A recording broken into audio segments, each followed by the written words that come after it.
I'm Josh Liston from On the Bubble podcast, an oral history of television fandom, part of the Gonna Geek network, just like the show you're checking out now. Shows on the network are individually owned, and opinions expressed may not reflect others.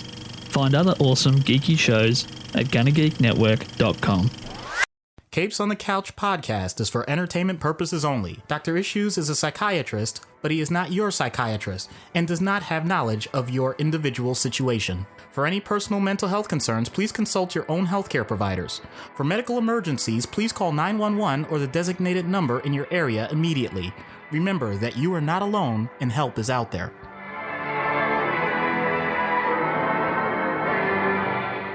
Hello and welcome to Capes on the Couch, where comics get canceling. I'm Anthony Sitko, and this is normally where you would hear Dr. Issues, but unfortunately, Doc got called away last minute for a work emergency, and it is a real shame that he is missing this one because we are doing another Creators on the Couch episode, and this time we have with us the writer of MODOK, Head Games, and Minor Threats, Jordan Blum. Jordan, thank you for taking the time this evening to speak with me. Thank you. And yeah, I'm bummed as well. I was hoping to get some extra therapy in while I was here, but we'll make do without your co-host. Yeah, Doc is usually good for helping ask some of those questions, and hopefully at least you come away with maybe a little better understanding. Unfortunately, like I said, he couldn't be here, but he said, go on ahead. Everybody's time is valuable, and I didn't want to have to worry about rescheduling this. So I'm just going to forge on ahead solo, unfortunately, without him. So it's a little weird. I'm used to having him to play off of. But in any case, so Jordan, as I said, you are the writer of Minor Threats, or the co-writer with Patton, and that is currently out on issue 2. And we're going to get to that in just a little bit. But before we get into that, let's dive into your background a little bit. Now, I was doing some research, and you've got an IMDb page. And one of the first things that popped out at me is you were a writer on Community, which is a fantastic sitcom, definitely a show with a very passionate fan base and a lot of very, very caring and adoring fans. And we got the 6 seasons, and now we're just holding out for that movie, hopefully one day. But it sounds like it's coming. Everything I'm reading, I don't have any inside information, but I'm reading the trades like you guys, and it sounds like it's happening. You don't have Dan on speed dial to just say, like, hey, Dan, what's going on? No, I do run into Dan. What was the last time I saw him? At one time, I accidentally took Quill instead of a Dayquil before a trip, and I was in the airport, and I was hallucinating, and I ran into him. And that was the worst time to run into an old boss, but he was very nice about it as I was out of my mind. Wonderful story, and maybe we could touch on some of the things you hallucinated later. I was like, oh my God, it's like, that's not my old boss. And Rachel's like, that's Dan. And I was like, oh, I should go talk to him. Rachel's my wife, sorry. And he was very kind about being out of my gourd. But how did you get into the writer's room on Community? I started as a writer on an animated show called American Dad, which is kind of like the sister show to Family Guy. And there were some fantastic writers working on there. Chris McKenna, who you might know as a comic fan, is the writer of the last 2 Spider-Man movies and Ant-Man and Wasp, and Eric Summers, who's his co-writer on both of those. But Chris went over to co-run Community with Dan, and I think we weren't sure if American Dad was coming back or not, and I was kind of looking to kind of play a little more in live action. So I submitted myself to Chris, and Dan liked my writing and was hired on Community for season 5. Okay, so I wasn't sure then. That sort of answered the question.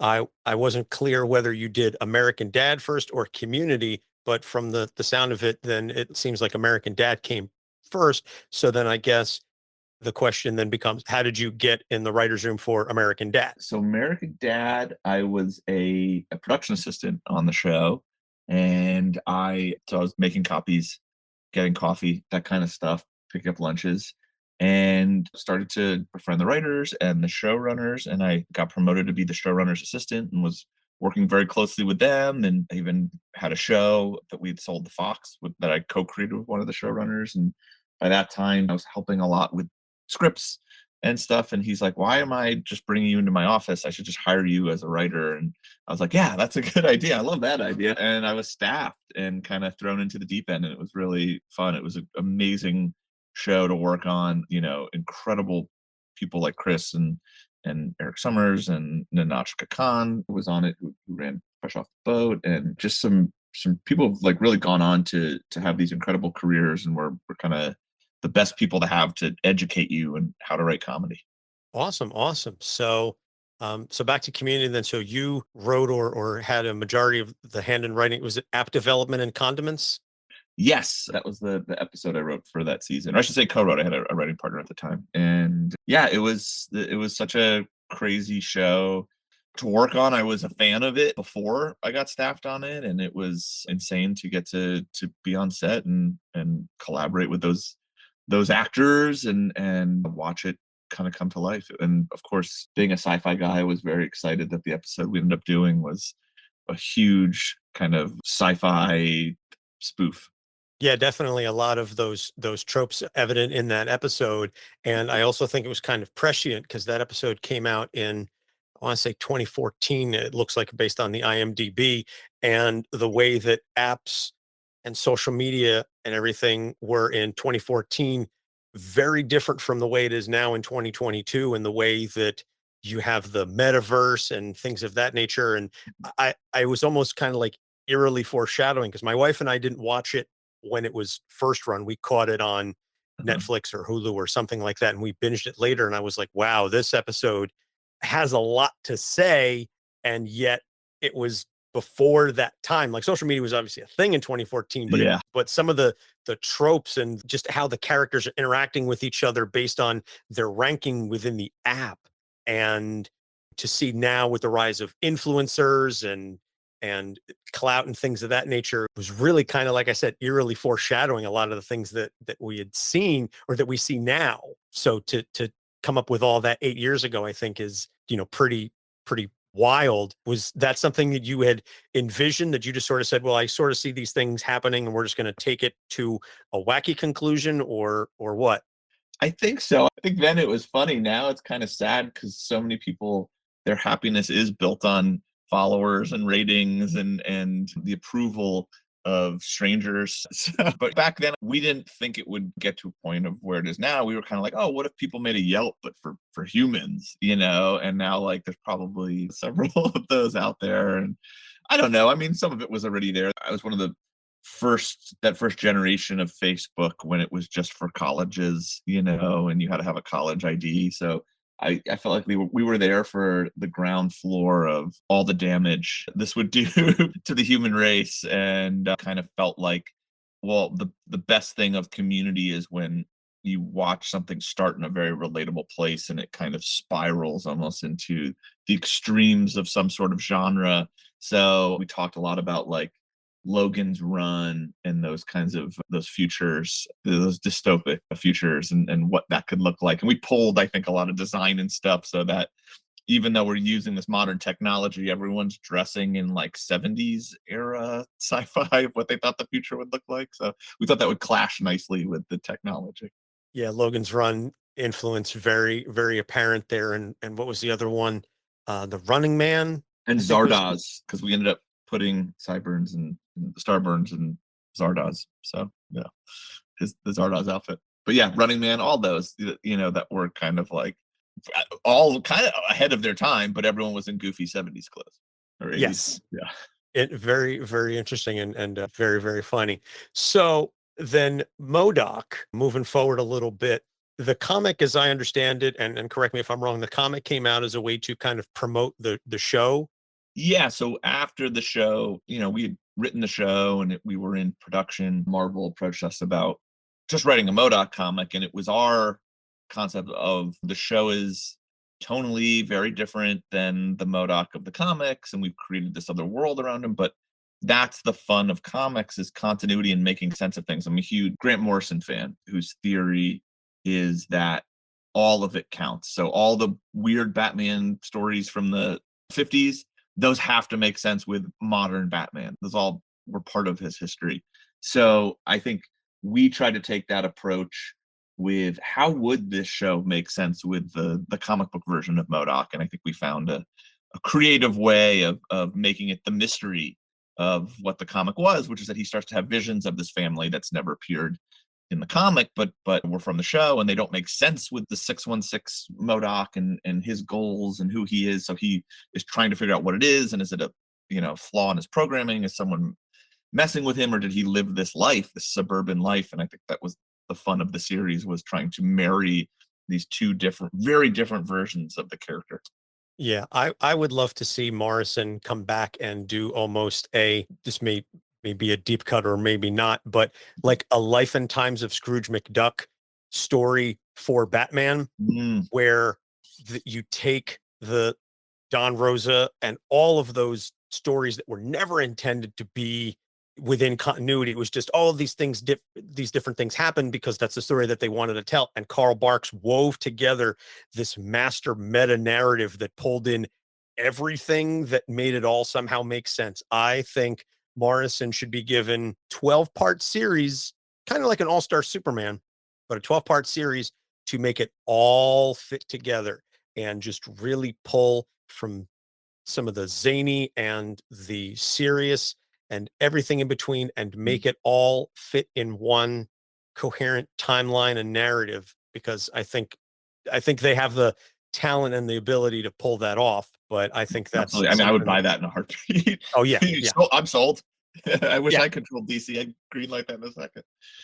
Yeah. But so that's what it kind of sounds like you came up with. Now, how did you hook up with Patton Oswalt to do the TV series? So when I was at American Dad, I think it was the same show I was saying earlier, I created with the showrunner, and it was kind of a superhero comedy. And when we were talking about it to pitch it to Fox, we were like, who's the voice of this? And I was like, oh, it's Patton Oswalt. And we reached out, and he was excited about it, and like immediate like shorthand between the two of us. We're like, Kirby Crackle. And like, yeah, he gets it. We didn't have to explain anything to each other. We just were kind of from the same cloth and became friends through that. And we sold that to Fox and did a whole presentation and got to spend a lot of time with him. And then we kept in touch over the years. We were running to each other at we both go to Golden Apple Comics and see each other occasionally. And then I knew went to Marvel TV, and we had dinner, and he had some characters he wanted me to consider, but I was like, what about MODOK? And brought it to Patton and like just the kernel of an idea. And we fleshed it out together and built this whole world, and then went and pitched it to Marvel and got to go do the show and kind of became even better partners after that and wanted to keep working together, and have done obviously Minor Threats, and we have a few other kind of TV stuff cooking. So it just became a fantastic partnership of, I found my kindred geek spirit in Patton, and I think vice versa. Yeah, well, he definitely wears that geek influence on his sleeve. Anybody who can stand up and ad lib an entire 8 or 10-minute monologue, whatever it is that he did for the Parks and Recreation episode, coming up with the crossover of Star Wars and Marvel and everything that he did off the top of his head, is somebody whose bona fides are definitely apparent. Yeah, I mean, he's the real deal. We have to kind of schedule out an hour when we get together to work that's just going to be recommendations, where we talk about what we're reading, comics, movie, TV. Like, it's such a pure love, I think, that we both share, but he really knows his stuff. And I think, that's the best thing, is getting like a recommendation from him from something I've never seen or read, and knowing like, oh, I trust his taste so much, I'm going to completely commit to this. And he's usually always right. We know we're going to bullshit about that for at least an hour. So we get that out of our system, then we sit down and we start writing. Yeah, I mean, I would love to chat with him. I would kill to have him on the show, but he's obviously very busy with stand up and TV and so many other things. And also, there's a small part of me that would almost be afraid to talk to him, because I know he is so deep baked into it that I feel like anything I would say would just be like, oh, I know I need to do my research and I need to come correct, because if I say, not in a bad way, but just like, he knows so much and I just wouldn't know what to say to him. Like, he'd be throwing out references to obscure 70s characters that I have like only tangentially heard of, and he knows their entire backstory, and I would just sit there enraptured for the hour. Yeah, comics is the only arena I think I can go toe to toe with him on.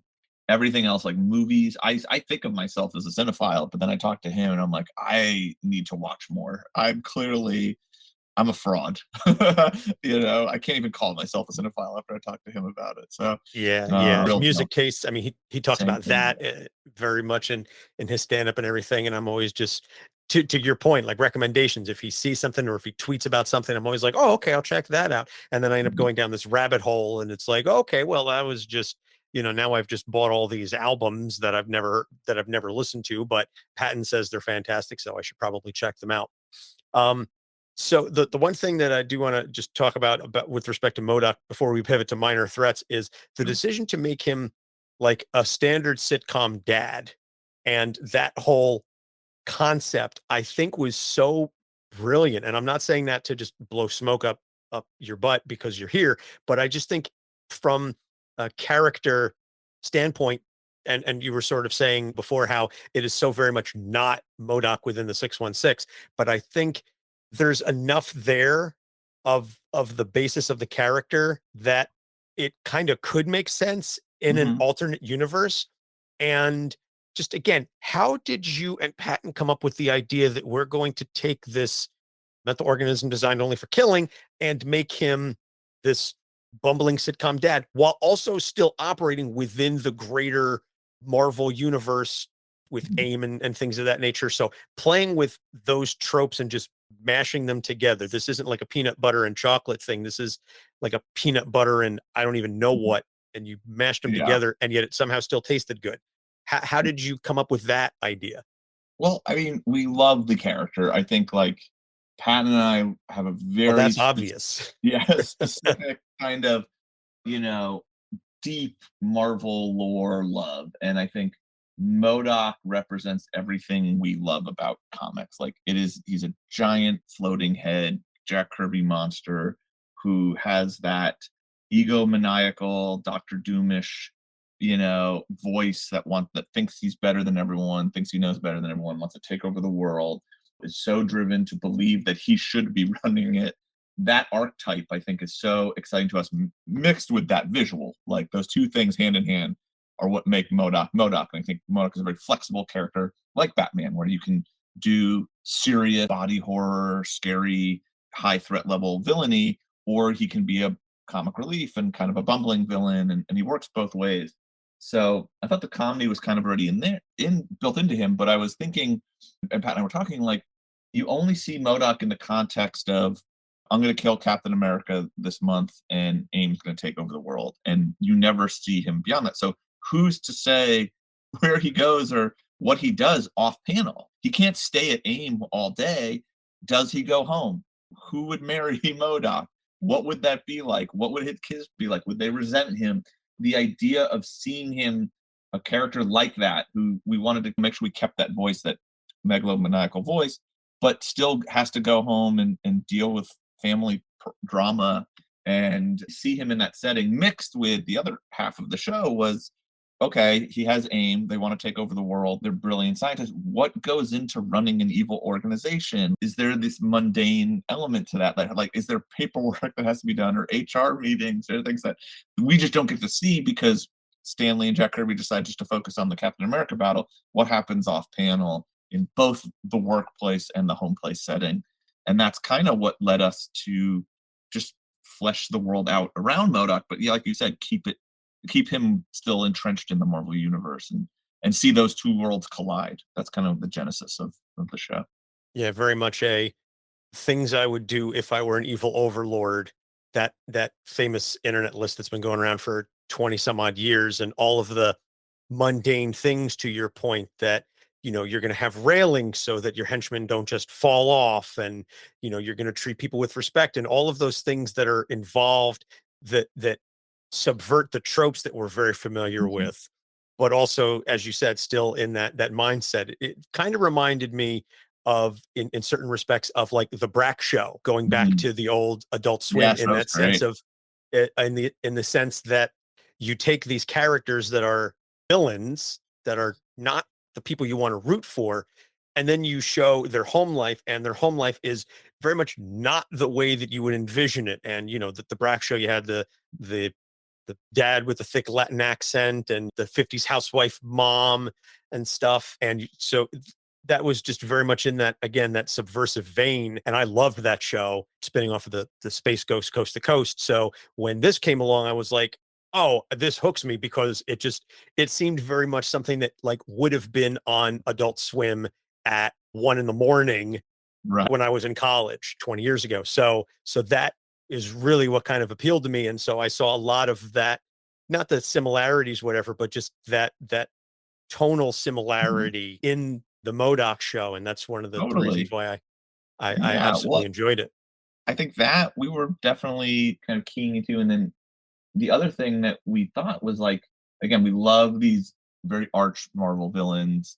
A lot of them are Silver Age, Bronze Age characters that every time they show up, they have a new plot to take over the world. Like, well, what happens after you fail after 30 years of that? So I think that also led us to like taking that kind of character who's an egomaniac and putting them through a midlife crisis was also really interesting because I'd never seen that with villains.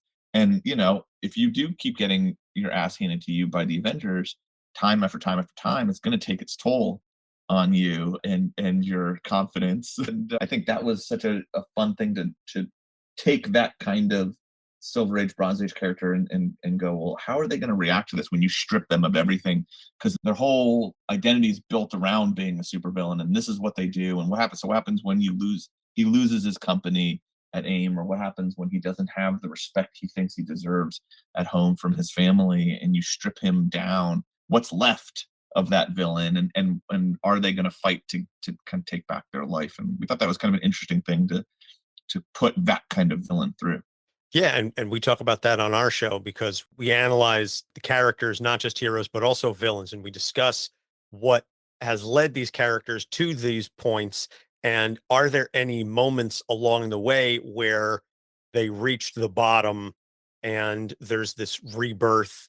And I personally always enjoy stories where, like you said, everything is taken away from them, because then you find the essence of that character and you find out who they are. And that's the beauty of, I always point to something like Duck Amuck, the Chuck Jones cartoon, where you take everything away from Daffy, literally everything away from Daffy. What remains is is he still Daffy Duck without the voice, without the appearance, without this, that, and the other? Is there still some indescribable thing, that essence of Daffy Duck? And the answer to that is obviously yes, as based on the cartoon. And so I'm always intrigued by stories like that, and like the TV show, where you break the character down so that you can find out what makes them tick. It's a deconstruction Mhm. followed by the reconstruction, because I always think decon without the recon is just, I don't want to say cruel, but you break it down just to see how it works so that you can put it back together better. That was, somebody quoted it Well, it's was, like an unfinished story, right? If you think of the 3-act structure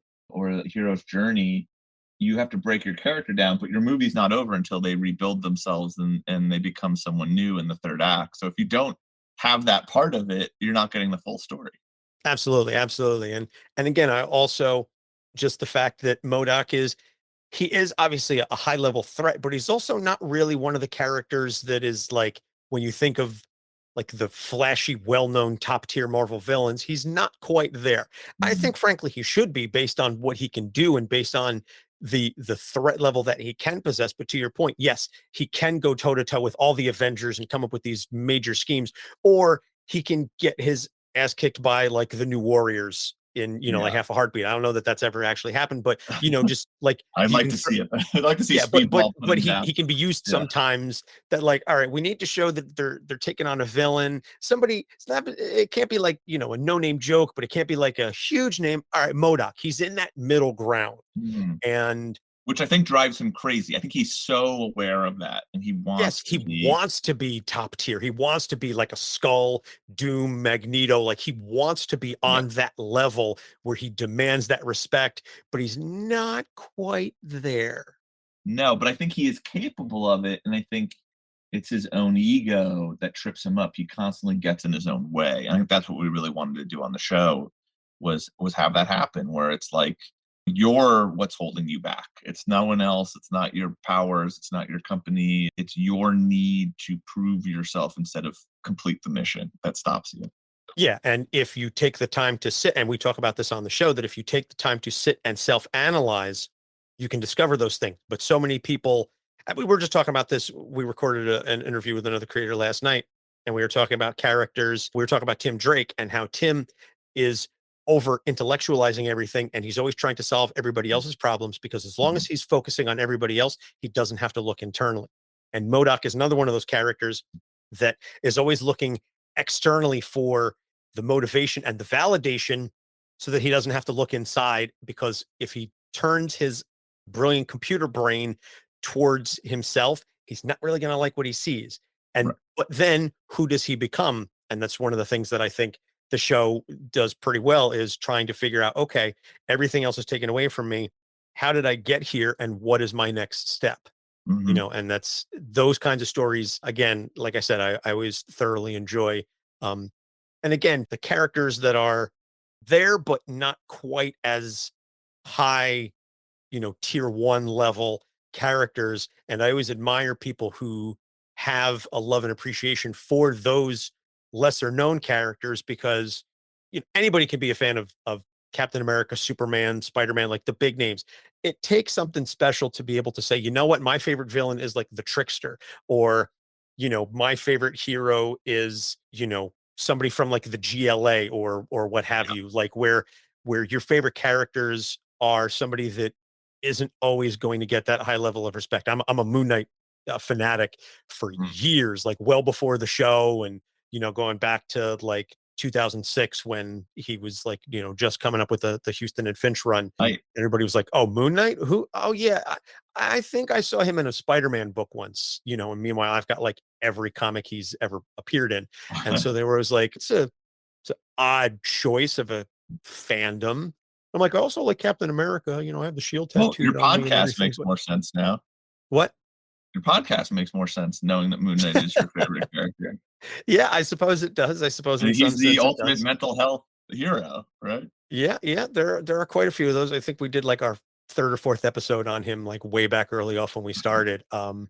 And then like I said, then the show, and now all of a sudden there's everybody, oh, I love Moon Knight, I love Moon Knight. And I'm Yeah. trying not to be gatekeepy, but I'm like, but do you really? So let's then pivot to Minor Threats, because I am really enjoying this book. Thank you. 2 issues out so far. I'm very much looking forward to seeing where this is going. And while we're sort of pivoting there, the discussion of like lower tier characters, this entire book is around essentially like D-list villains as comic relief. And I enjoyed when this was done kind of like with the Superior Foes of Spider-Man, where they Mhm. they It's a very great much book. took like that slice of life from some of those those third tier Spidey villains. But this takes it to a much darker place. And how did you and Patton come up with the idea for Minor Threats and using these D-listers to tell this kind of story? Well, if you watch MODOK, it's no secret these are our favorite kind of characters. We did the whole episode where he goes to the bar with no name, and I was a big Spider-Man and Flash are two of my favorite characters who have these jobbers, these guys, these blue collar villains who don't have no interest in taking over the world. Kind of the opposite of MODOK. They just want to knock over a jewelry store so they have enough money to pay their alimony and pay for a few drinks at whatever supervillain bar they're going to.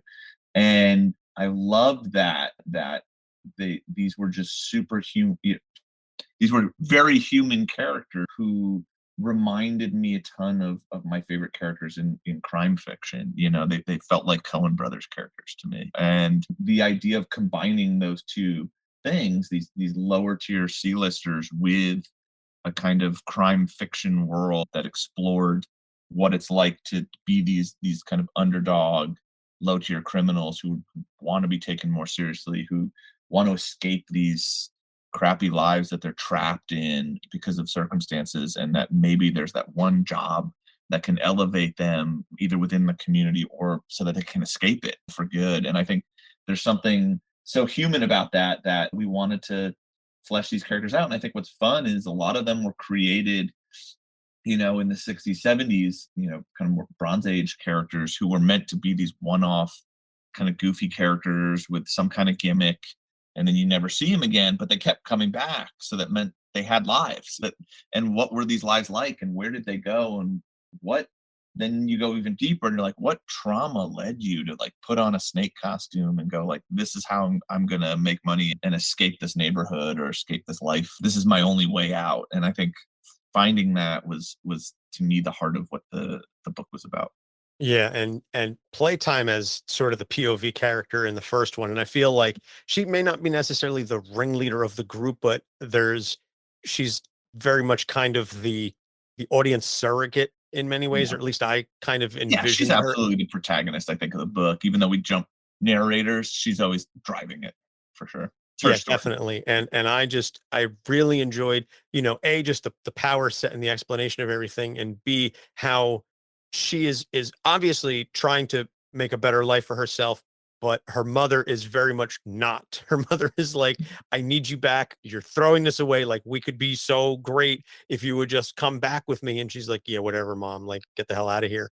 And I just thought that use of that trope, and again, you were talking about the bar with no name, to make her as like the bartender there was so brilliant, because those kind of seedy hangouts must have so many great stories. And I always love the little bit of slices of life when we see them, whether it's in the comics, or there was one in, like, I think it was like a Batman animated episode where they're like kind of they're all telling stories at the Yes, I bar. love that episode. Yeah.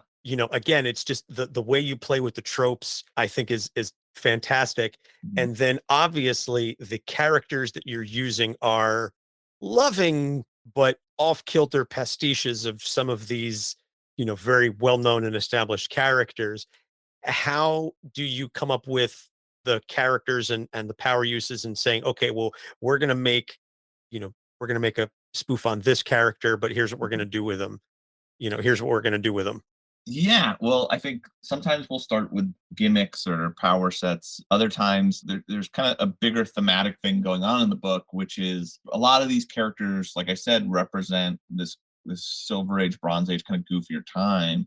So we were talking about like what would it be like if you were the Shocker or Paste Pot Pete or whatever, and all of a sudden Frank Miller shows up and changes comics, or Alan Moore, and like the heroes are shooting people. Like, what happened? This used to be like a fun thing. Like, you'd be the idea of like being dragged into this modern age when you're a relic of the Silver or Bronze Age, a much more innocent time. So we kind of wanted that to be the vibe of a lot of the characters we were following, which is that like they're past their prime, they're nostalgic for an era that doesn't exist anymore, specifically Frankie's mom, but they love it and it's the best time of their lives, and there was a code amongst them. And so Frankie, whose playtime is very torn, because villainy means a lot of different things to her. On one hand, it's this thing she shared with her mother, it's the world she came up in, it was exciting, it was crazy, and it was her identity, and she was a proud part of it. And on the other hand, it ruined her life, and she's lost time, and she's been to jail,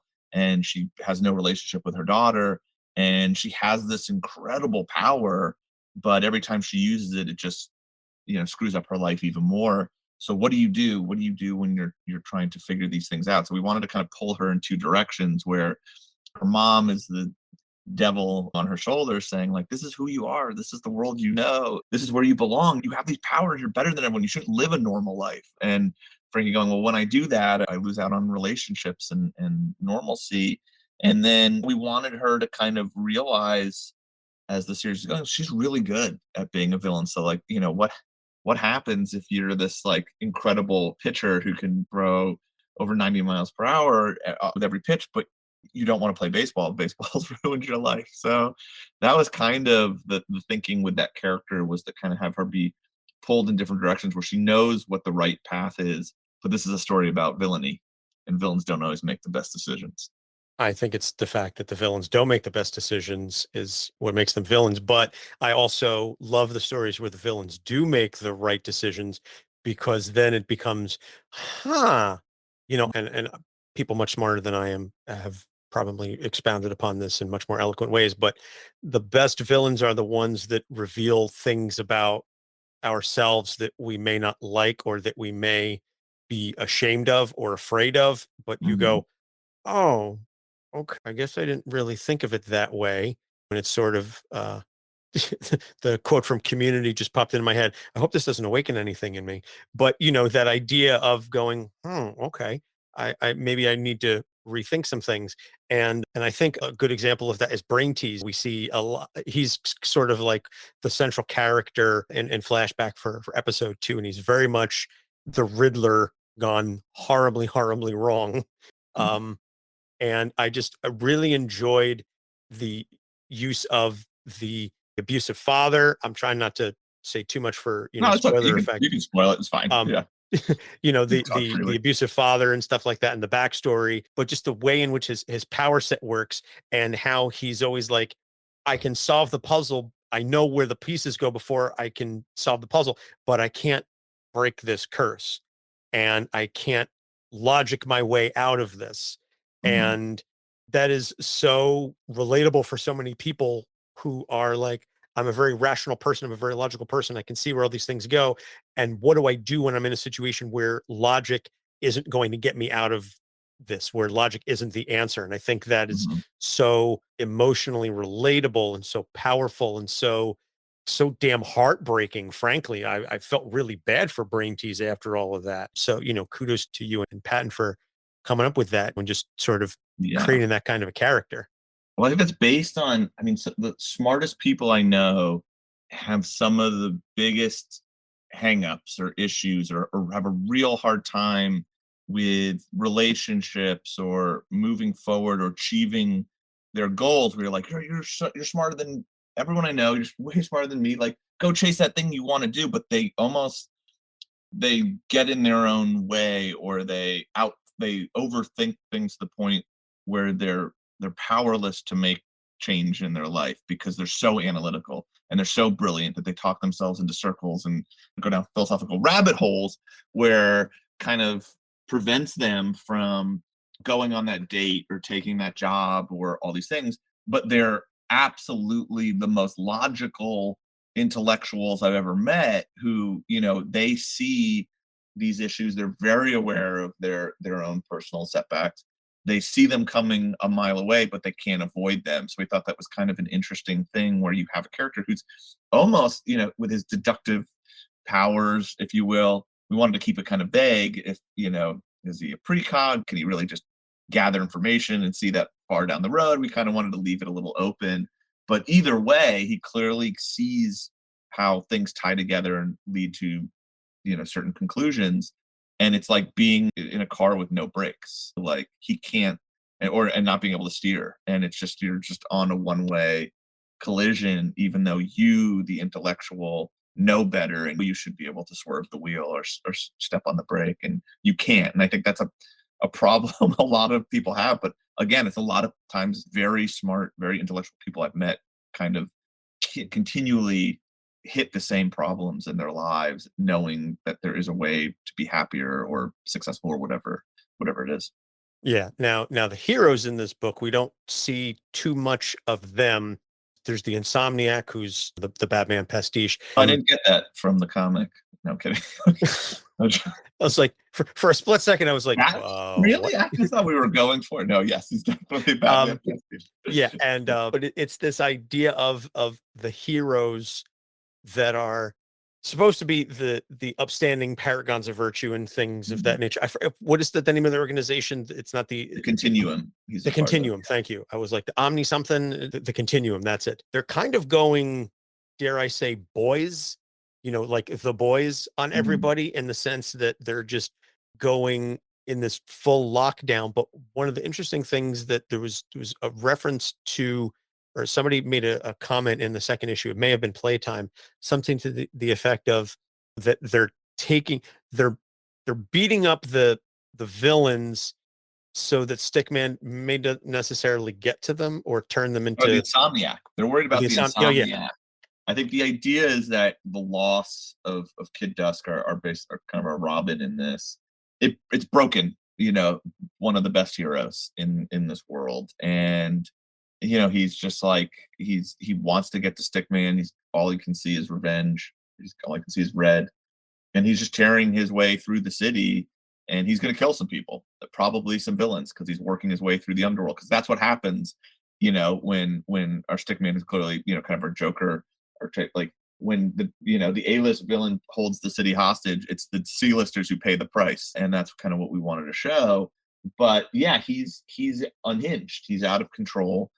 We really wanted to write him sort of as like Jaws in this, where he's not a main character. He's just this thing swimming in the shadows that comes up occasionally to feed, and as he's searching for Stickman. And the Continuum, I think they're purely out to save their kind of public persona. So if the Insomniac kills someone, he's crossed the line. That's going to reflect terribly on them. So they don't care about the villains. They only care about saving face. So they're trying to basically get all the villains off the street by arresting them, kind of turning the place into a police state, not because they care about their well-being, but because they're worried about what happens if Insomniac finds them and kills them. So it's kind of a race to find the Stickman where everyone's after him, because if they can get to the Stickman, they can put an end to this. If our heroes, the minor threats, can find him, they can kill him and collect the bounty, and things will go back to normal. And obviously the Insomniac is driven by pure revenge. So it's kind of everyone has their own motivation to find this villain who's in hiding after killing. Yeah. So, what if Batman snapped after Death in the Family kind of deal, and was like, okay, Jason's dead. I'm going to kill everybody now, and I'm just going to cross that line. How far ahead is this story going in? Is this an ongoing, or is it a mini or limited series? It's a 4-issue mini, but there are definitely some plans. I can't talk about them yet, but you won't be seeing. It's not the end of the story. I'll say that. It's not the end of the universe. Not the end of the universe. No, not the universe or Frankie's story. Okay.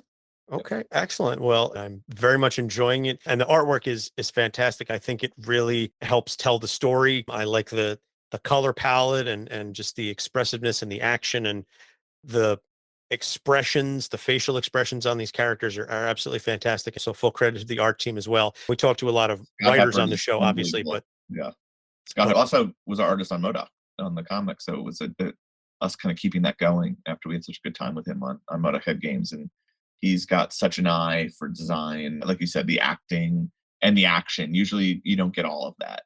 And he's just in the world building. He's incredible at all of it. Yeah, it's real joy to read. All right, so then I guess moving towards the end here, you said that this isn't the end of this universe and some of these characters. So we're going to keep an eye out for that. What else do you have in the hopper? And I think you had mentioned at one point that you and Patton are working on a couple of other different things. Is there anything you can talk about? Anything that you can, sort of mention? I wish I could. We are not done with superhero universes yet, but I can't really say much more than that. And I'm trying to think what else I can talk about. I've got some more Marvel work coming up, but I can't announce what. But yeah, I'm sorry, I'm so vague. It's all these NDAs and stuff that isn't either far enough along or allowed for us to talk about yet. I understand. We've spoken to enough writers, and we've had writers who have turned their cameras off while they're talking to us because they've got a giant board behind them, and they're like, I can't have you see that because it's got things that haven't been announced yet, or I'm working on story threads for something that is ongoing, but I can't spoil it for you. So I get it. It's frustrating as a fan, but it does give little crumbs and enticements, to keep on top of things and follow along in the future. So Jordan, wrap this up then. Where can folks find you on the internet, social media, et cetera, so that they can follow along and keep tabs on minor threats and the future projects yet to be formally announced? I'm Blum Jordan on Twitter and Instagram. So those are the best places to find me. And yeah, hopefully we can announce some stuff soon, but I definitely, if you are enjoying minor threats, there are some big plans in the works, like I said, for not just these characters, but for the universe in general. So stay tuned. All right. Well, we are going to encourage all of our listeners, Patreon and otherwise, to go out and check out the book. Pick up the floppies. I always tell people, if you really like a book, pick up the issues. Don't just trade wait, because that helps move things along. A lot of people go, oh yeah, that's great, and I'll wait for the trade. Well, that doesn't help, because then it's going to be like 6 issues or 12 issues and done. This being a 4-issue mini is obviously one thing, but I always tell people, go to your local comic shop, pick up the floppies, pick up the individual issues. I've got a file cabinet behind me with 2,000 comics in it. They're bagged and boarded, but I do that because, I love the characters, and I got my traits too, but Yeah. I need to pick up, the individual issues. Although, in full disclosure, I got Minor Threats 1 and 2 on Comixology because I didn't have enough time to Well, run hey, out another and great way to read them. yeah, Yeah. exactly. I like the physical books in my hand, but digital Mhm. obviously does work great. And you can just get anything there. I do hate giving Amazon money, but that's another story entirely. But I was like, it's there. I gotta do it. So you can find all of our episodes on our website, capesonthecouch.com. We are on Facebook, Instagram, Twitter, and TikTok at Capes on the Couch. We love chatting with creators, and you can go on our website and you can type in creators on the couch and find all of our prior creator interviews. This one is going to be a Patreon exclusive for a while, but then it will eventually get released to the main feed at some point down the line so that the rest of our fans can go ahead and check that out. Again, apologies, Jordan, that Doc couldn't join us this Oh, evening, no but worries. I'm It's sure great. Yeah. yeah, I'm sure, he'll listen to this episode and go, "Oh man, I wish I'll talk to him afterwards," and he'll say, "Oh, you should have talked to him about X, Y, and Z." And I'll go, "Yeah, you're right." So I guess we'll just have to have you on again in the future. Maybe, after some of these other projects are announced, we'll have you back on and you can say, "Oh, remember when I was on talking about Minor Threats, we couldn't talk about this." Well, now I can tell you about this project and these characters. Absolutely. I'd love to. So for Jordan Blum, I'm Anthony Sitko. Thank you so much for listening. We'll see you next time. Capes on the Couch podcast is for entertainment purposes only. Dr. Issues is a psychiatrist, but he is not your psychiatrist and does not have knowledge of your individual situation.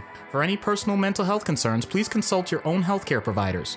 For medical emergencies, please call 911 or the designated number in your area immediately. Remember that you are not alone and help is out there.